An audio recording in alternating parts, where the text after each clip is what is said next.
इन 5 भयावह कारणों से आईपीएल 2025 में बर्बाद और प्लेऑफ से बाहर हुई केकेआर को निकालना होगा इन 5 बातों का समाधान, वरना आईपीएल 2026 से भी हो जाएगा काम तमाम। कोलकाता नाइट राइडर्स यार ये डिफेंडिंग चैंपियन थे, लेकिन प्लेऑफ में भी इस संस्करण में जगह नहीं बना पाए।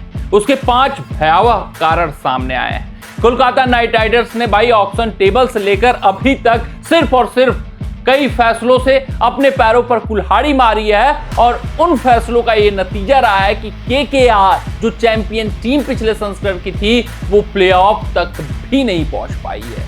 तो अपने इस रिपोर्ट में पूरे विस्तार से, पूरे तफसील से आपको हम बताने वाले हैं, आपको हम समझाने वाले हैं कि वो 5 भयावह कारण कौन से रहे जिसके कारण आईपीएल 2025 में केकेआर बर्बाद हुई है, केकेआर इनकंसिस्टेंट दिखी है और डिफेंडिंग चैंपियन बिल्कुल ही धराशायी होती हुई नजर आई है। लेकिन वीडियो में आगे बढ़ने से पहले आप सभी व्यूअर से यही आग्रह है, यही अनुरोध है कि अगर आपको हमारे अपडेट्स पसंद आते हो तो वीडियो को लाइक, चैनल को सब्सक्राइब और जिस भी प्लेटफॉर्म पर आप इस वीडियो को शेयर कर सकते हैं उस प्लेटफॉर्म पर शेयर अवश्य करिएगा। अगर आपने ये खूबसूरत काम कर लिया हो तो आगे बढ़ते हैं और आपको एक एक पॉइंट पूरे तफसील से समझाते हैं। सबसे पहले अगर सबसे बड़े कारण की बात करें जिसके कारण आईपीएल 2025 में तबाह हुई है केकेआर, वो भाई इनके पास कोई लीडर हिच नहीं था। ना ड्रेसिंग रूम में कोई लीडर मौजूद था, ना फील्ड पर कोई लीडर मौजूद था। आप कप्तान तो चुन सकते हैं, लेकिन लीडर जब आपकी टीम में रहता है तभी आप चैंपियन टीम कहलाते हैं। पिछले संस्करण की अगर मैं बात करूं तो ड्रेसिंग रूम में भी लीडर मौजूद था गौतम गंभीर के रूप में, और फील्ड पर श्रेयस अय्यर के रूप में लीडर मौजूद था। श्रेयस अय्यर कितने सफल कप्तान है, आप पंजाब किंग्स के सफर से आंक सकते हैं उनको और समझ सकते हैं। उसके अलावा दिल्ली कैपिटल्स को भी वो फाइनल में पहुंचा चुके हैं, केकेआर को चैंपियन बना चुके हैं और पंजाब किंग्स का सफर इस संस्करण में देख ही रहे हैं। तो ये तो साफ था कि पिछले संस्करण में फील्ड पर भी लीडर केकेआर के पास मौजूद था, ड्रेसिंग रूम में मौजूद था। लेकिन इस संस्करण में ना ड्रेसिंग रूम में कोई लीडर मौजूद था, ना फील्ड पर मौजूद था। अजिंक्य रहाणे को आप सिर्फ और सिर्फ कप्तान कह सकते हैं, वो भी प्रोएक्टिव कप्तान नहीं, काम चलाऊ कप्तान की कोई विकल्प आपके पास नहीं था। आपने ऑक्शन टेबल पर कई सारी गलतियां की जिसमें कप्तानी का कोई विकल्प नहीं लिया, तो आपने कहा किससे काम चलाया जाए, भाई साहब अजिंक्य रहाणे से काम चलाया जाए। वेंकटेश अय्यर आपको युवा दिखे, ये लगा कि नहीं यार इतना जल्दी इनको जिम्मेदारी नहीं सौंपनी चाहिए, तो आपने रहाणे को दे दिया और हश्र यही होने वाला था। एक इनएक्टिव कप्तान, एक प्रोएक्टिव कप्तान और लीडर में जमीन आसमान का अंतर होता है, तीनों अलग अलग होता है। एक इनएक्टिव कप्तान क्या करता है, इस तरीके से आपकी टीम को लेकर चलता है। एक प्रोएक्टिव कप्तान क्या करता है, कम से कम प्लेऑफ तक तो पहुंचा ही देता है। और एक लीडर क्या करता है, भाई साहब आपको चैंपियन बनाकर छोड़ता है, जैसे श्रेयस अय्यर हुए, जैसे महेंद्र सिंह धोनी हुए, जैसे रोहित शर्मा हुए। इस टीम में लीडर की कमी साफ तौर पे संस्करण में दिखी है। अगर बात करें दूसरे बड़ी गलती की, तो तेज गेंदबाजी में भी इनके पास कोई लीडर नहीं था, कोई पेस अटैक को लीड करने वाला गेंदबाज नहीं था। हाँ, हर्षित राणा के भरोसे जरूर आए थे, लेकिन यार एक संस्करण में बेहतरीन प्रदर्शन करने से यह नहीं हो जाता कि आप पेस अटैक को लीड करने लगते हैं। तो हर्षित राणा को लीडर बनाना पेस अटैक का इनके लिए बहुत बड़ी गलती साबित हुई है। मिचेल स्टार्क को ड्रॉप करना, फिर मिचेल स्टार्क पर दाव नहीं चलना, इनके लिए बहुत बड़ी गलती साबित हुई है। कोई ना कोई लीड करने वाला पेस अटैक यहाँ पर, पेसर यहाँ पर मौजूद होता तो केकेआर के लिए इस वक्त समीकरण अलग होते। कई मुकाबले में हर्षित राणा हराए, कई मुकाबलों में वैभव अरोड़ा हराए हैं, तो कुछ ये नहीं पता था कि अगर कठिन स्थितियां, कठिन परिस्थितियां हैं तो जाएं किसके पास, डेथ ओवर्स में किसके कंधे पर सवार होकर पार अपना लगाएं। ये असमंजस की स्थिति पूरे संस्करण में रही। क्यों? क्योंकि उनके पास लीडर पेस अटैक का नहीं था, मैच विनर तेज गेंदबाज नहीं मौजूद था। पिछले संस्करण में मिचेल स्टार्क मौजूद थे। अरे यार वो पीटे ना पीटे उससे फर्क नहीं पड़ता है। मिचेल स्टार्क सिर्फ और सिर्फ एक विकेट, कोई कीमती विकेट निकाल कर देते हैं, पूरे मोमेंटम को चेंज कर देते हैं। ऐसा लीडर चाहिए था इनके पास जो इस संस्करण में मौजूद नहीं था। ये बात बखूबी जान रहे थे गौतम गंभीर, इस वजह से मिचेल स्टार्क के ऊपर इतनी बड़ी बोली लगाई थी।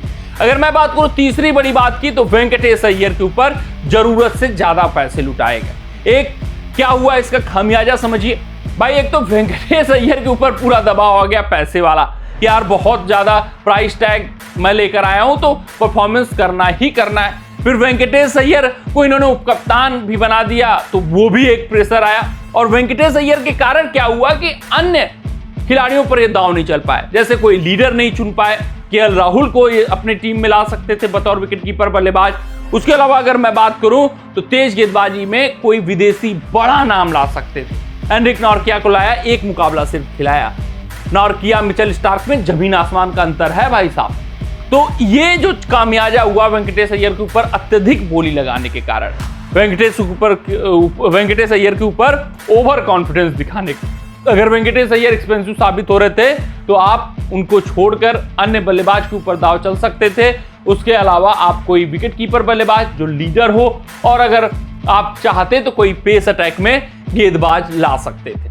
अगर मैं बात करूं चौथे भयावह गलती की, तो आंद्रे रसेल के ऊपर हाड़े विश्वास बतौर गेंदबाज नहीं दिखाई दे रहे थे यार। वैभव अरोड़ा और आंद्रे रसेल, अगर इन दोनों को तुलनात्मक दृष्टि से आप देखोगे तो आंद्रे रसेल के पास एक प्लस पॉइंट ये है कि वो विकेट निकाल कर जाते हैं।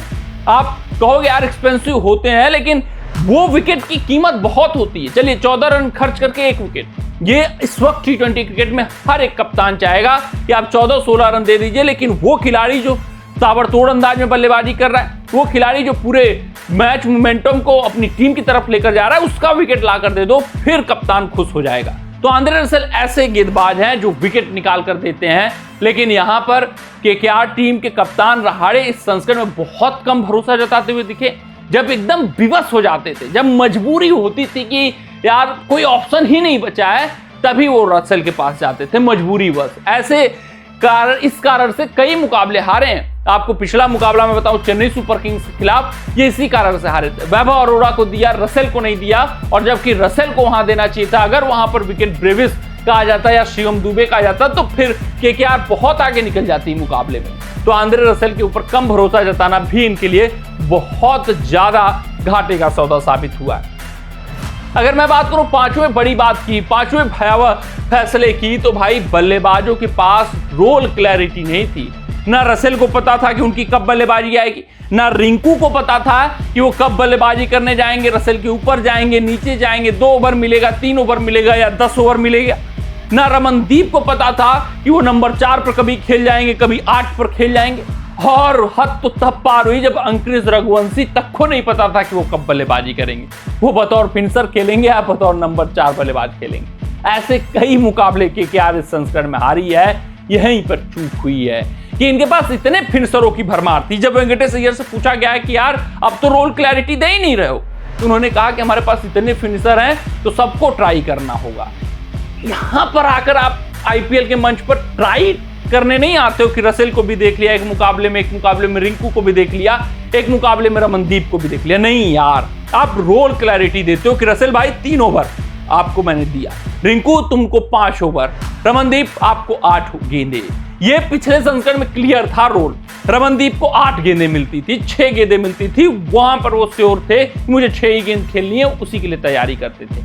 रसेल उनको 5 से 6 ओवर दिया जाता था, उसके लिए तैयारी करते थे। रिंकू को कम से कम 7 से 8 ओवर। अंकुरिश रघुवंशी को नंबर 3 पर फिक्स कर दिया गया था, नहीं तो श्रेयस अय्यर आते थे, रघुवंशी को बाहर कर दिया जाता था। तो ये रूल क्लैरिटी चाहिए थी। इस संस्करण में क्या होता था, कब ये अंकुरिश रघुवंशी को भेजे पता ही नहीं था रहाड़े को। कभी जहां पर जरूरत पड़ती थी अंकुरिश की तो वहां रिंकू आ जाते थे, और फिर जब रसेल की जरूरत पड़ती थी तो अंकुरिश आ जाते थे, और जब फिर रसेल की और आवश्यकता पड़ती थी तो रमनदीप आ जाते थे, और बिल्कुल ही मुकाबला खत्म हो जाता था तो फिर रसेल आते थे। ये कुछ गलतियां बहुत हुई हैं इस संस्करण में, ये सुधार करने की जरूरत है, आवश्यकता है। अंत के समय में जरूर रसेल को थोड़ा सा दिया गया ओवर्स कि आप जाइए, थोड़ा टाइम लीजिए और एक्सप्लोर करिए, तो ये गलतियों को लास्ट के समय में सुधारा गया जब एकदम हाथ से सब बात निकल गई थी। अंकुरिश रघुवंशी को आपने नंबर 4 पे अंतिम में जाकर फिक्स किया। शुरू में क्या करते थे, कभी 4 पे खिला लिया, कभी 5 पे, कभी 6 पे। यार वो युवा बल्लेबाज, उसको रोल क्लैरिटी दीजिए, उसको बताइए आप किस लिए टीम में हैं। तो ये खामियाजा भुगतना पड़ा है इसके कारण। इन 5 भयावह गलतियों में सुधार करना होगा। एक तो हर एक खिलाड़ी को रोल क्लैरिटी देना होगा अगले संस्करण में। यार आंद्रे रसेल के ऊपर गेंदबाजी में भरोसा अब इनको जताना ही जताना होगा। वेंकटेश अय्यर को रिलीज करके या तो इनको कम दामों में लेना होगा या फिर अन्य खिलाड़ियों के ऊपर दांव चलना होगा। रिलीज कर दिए तो तेज गेंदबाजी विभाग में एक लीडर को चुनिए, हर्षित राणा और वैभव अरोड़ा से अब काम नहीं चलने वाला है और आईपीएल 2025 में आपको कप्तान चाहिए ही चाहिए। ना वेंकटेश अय्यर से काम चलेगा, ना रहाड़े से काम चलेगा।